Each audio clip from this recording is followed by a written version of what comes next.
Gravitation. Gravitation किसे कहते हैं? देखिए, ग्रेविटेशन का मतलब ही ग्रेविटी होता है फर्स्ट ऑफ ऑल। ठीक है। अब देखिए, इस अर्थ पर या फिर इस यूनिवर्स में दो ऑब्जेक्ट एक दूसरे को अपनी ओर खींचते हैं। They are attract to each other. दो ऑब्जेक्ट अपने एक दूसरे को अपनी ओर खींच रहे हैं because of the natural force between them, क्योंकि उन दोनों के बीच में एक नेचुरल फोर्स है जिस वजह से दो ऑब्जेक्ट एक दूसरे को अपनी ओर खींच रहे हैं। और ये जो नेचुरल फोर्स है दो ऑब्जेक्ट के बीच में, इसे ही ग्रेविटेशन या फिर ग्रेविटी कहते हैं। ठीक है, तो आपके समझ में आ गया। एक एग्जांपल मैं आपको देता हूँ।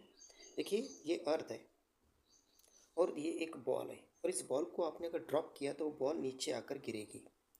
अब एक ऑब्जेक्ट है बॉल, दूसरा ऑब्जेक्ट है अर्थ। इन दो ऑब्जेक्ट ने एक दूसरे को अपनी ओर खींचा।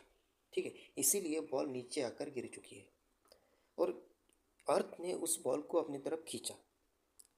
तो क्या हुआ, एक्चुअली इन दोनों के बीच में एक नेचुरल फोर्स